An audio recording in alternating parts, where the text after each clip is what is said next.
Épisode 51. Dans les rues d'Athènes, la nouvelle de la mort du roi Égée se répandit en même temps que celle du retour de Thésée. Pour les Athéniens, c'était un signe. Thésée serait leur nouveau roi. Lorsque, après les funérailles de son père, le conseil des sages vint demander au jeune homme de monter sur le trône, celui-ci n'hésita pas longtemps. Il aimait cette ville et ses habitants.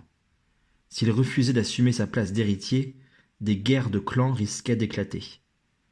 Thésée voulait que le sang ne coule plus. Son aventure en Crète l'avait beaucoup mûri. Il n'y avait plus trace en lui de ce héros impétueux qui rêvait de se couvrir de gloire. C'était au contraire un homme réfléchi, presque un sage, malgré son jeune âge. Les paroles de Conidas résonnaient à ses oreilles.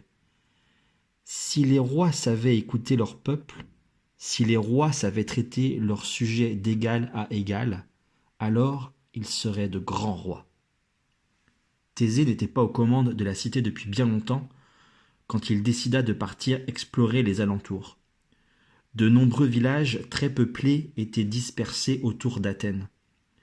Des querelles éclataient entre eux, souvent réglées dans le sang.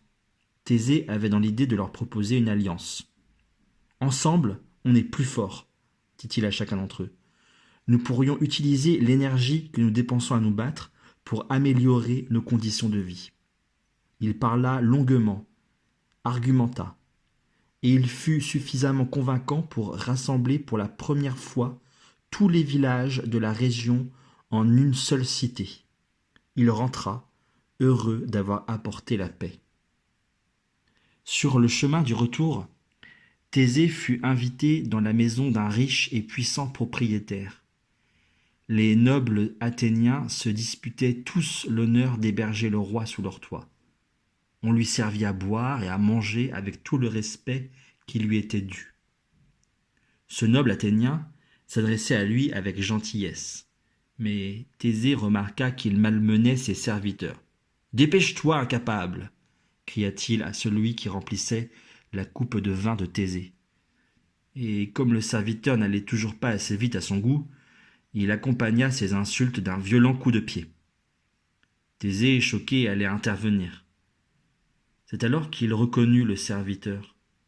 C'était le pêcheur qu'il avait accueilli sous son toit juste avant son arrivée à Athènes. « Mais que fais-tu là ?» s'écria Thésée. Les yeux rivés au sol, le serviteur n'osait répondre. « Tu connais mon esclave ?» s'étonna le riche propriétaire. « Ton esclave ?»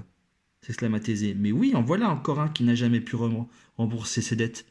Alors comme c'est la règle à Athènes, j'en ai fait mon esclave. » Tu ne pouvais pas plutôt demander à un juge de régler ce conflit entre vous ? Demanda Thésée surpris. Le noble éclata de rire. « Un juge, la justice, c'est moi qui l'a fait. » Thésée était révolté par ce qu'il apprenait. Ainsi, dans sa ville, des hommes tenaient en esclavage d'autres hommes, simplement parce qu'ils étaient trop pauvres pour rembourser l'argent qu'on leur avait prêté. « Je connais bien cet homme, » reprit Thésée. « Il m'a accueilli un jour dans sa maison comme tu m'accueilles aujourd'hui. À mes yeux, vous êtes égaux. » Vexé par cette comparaison, le noble n'osa pourtant rien dire.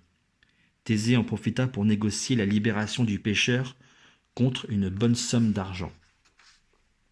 Thésée ne ferma pas l'œil de la nuit. Il se souvenait du jour où, partant combattre le taureau de Marathon, il avait marché au milieu des Athéniens, entouré et protégé par eux. Il s'était promis que, s'il succédait un jour à son père, il gouvernerait pour le peuple. Le temps était venu. Non, dans sa chère ville d'Athènes, aucun citoyen ne serait esclave. Non, les riches n'y écraseraient pas les pauvres. Non, les gens ne se feraient pas justice eux-mêmes. Dès le lendemain, il convoqua l'assemblée des sages, qui n'était constituée que de nobles. C'est eux qui concentraient tous les pouvoirs. Ils siégeaient en public, mais eux seuls avaient le droit de prendre la parole. Lorsqu'il entra dans l'agora, la vaste salle dans laquelle les décisions de la cité se prenaient, Thésée tremblait d'impatience. Il vit dans la foule les visages des Athéniens qu'il aimait, des paysans venus vendre leurs légumes, des artisans qui avaient délaissé leurs échoppes pour assister au débat, tout ce petit peuple qu'il avait si bien accueilli à son arrivée. Thésée se leva et dit d'un ton solennel : « Athéniens, l'heure est venue de faire de notre cité un modèle de justice et d'égalité. Je déclare Athènes sous le régime de la liberté, et je décrète aujourd'hui l'abolition de l'esclavage. Nul n'a le droit désormais d'asservir un autre homme. Je déclare Athènes sous le régime de l'égalité.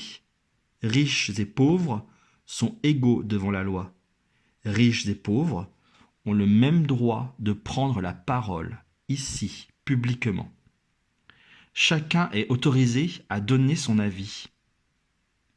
À partir d'aujourd'hui, aucune décision ne sera prise à Athènes sans le consentement de tous les Athéniens. Et je dis bien tous. Thésée s'exprimait d'une voix claire et puissante. Il se tut un instant. C'est alors que monta de la foule une immense clameur. Les Athéniens laissaient éclater leur joie. Le conseil des sages, quoique surpris par les paroles de Thésée, semblait pourtant prêt à le suivre.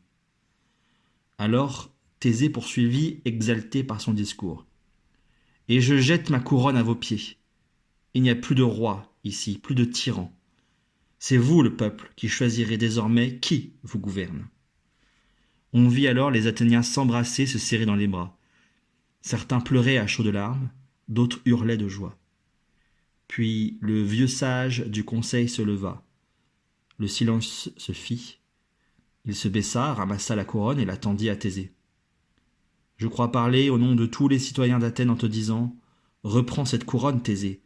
Nous te choisissons librement comme roi. » Une formidable ovation suivit ces paroles. Thésée, ému, reprit la couronne. Il pensa que Conidas serait fier de lui. Il venait d'offrir la démocratie à Athènes.